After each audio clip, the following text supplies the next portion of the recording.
નમસ્કાર વિદ્યાર્થી મિત્રો.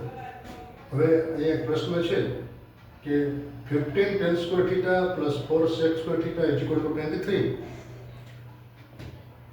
હોય તો tan square theta બરાબર ગેપ્સ ખાલી જગ્યા અને માર્ચ 15 માં પૂછેલો દાખલો છે. શું કરવું? બરાબર છે. થોડીક વાર વિડીયો પોઝ કરી દો, જાતે ગણતરી કરો, ટ્રાય કરો શું કિંમત આવે છે. હું તો કેલ્ક્યુલેશન કરું જ છું. બરાબર છે. પછી ઓન કરીને તમે જુઓ જવાબ આવે છે કે નહીં. ઠીક છે, જોઈએ. તો અહીંયા કેલ્ક્યુલેશન એમ લખીશું. બરાબર. કેલ્ક્યુલેશન લખ્યા બાદ આપણે એક નિત્યસમ જાણીએ છીએ. નિત્યસમ છે sec square theta minus tan square theta is equal to 1. જેમ કે ત્રણ નિત્યસમ છે, ત્રણે ત્રણ ફરજિયાત સ્ટુડન્ટને આવડવા જોઈએ. પહેલું cosec square theta minus cot square theta is equal to 1. બીજું sec square theta minus tan square theta is equal to 1 અને sin square theta plus cos square theta is equal to 1. એ તો બહુ ફેમસ છે, બધાને આવડે, બધા વિદ્યાર્થીને પણ આવડે.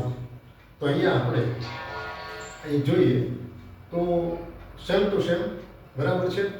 તો આપણે એવું લખી શકીએ કે નિત્યસમ પરથી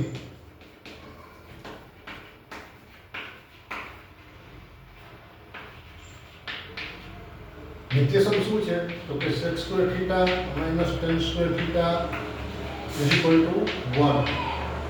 માટે શું થઈ જાય તો જો sec square theta is equal to શું થઈ જાય તો કે sec square theta is equal to 1. આ માઈનસ પેલી વચ્ચે જાય તો પ્લસ થઈ જાય એટલે પ્લસ tan square theta આ નિત્યસમ બરાબર છે.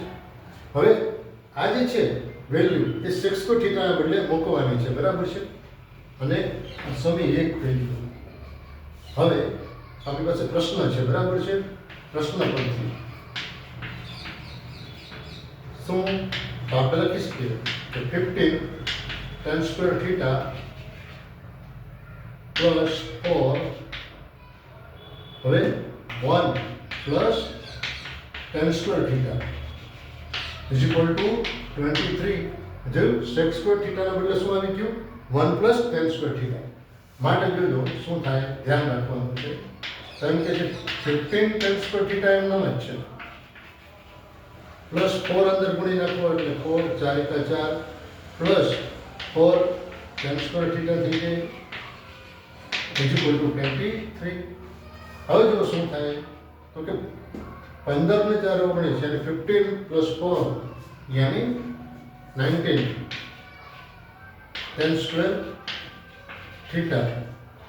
આ 4 ને પેલી બાજુ મોકલી દો તો 23 minus 4 બરાબર 19 થઈ જાય. તો tan square theta is equal to શું થશે 19 by 19. તો tan square theta is equal to 1. કદાચ આમાં તમને કિંમત પૂછે થીટાની કિંમત તો તમે કહી શકશો. બરાબર છે કેટલી થશે. ચલો તો આન્સર tan square theta બરાબર 1 આવે છે. અહીંયા 1 લખી શકાય. સમજી?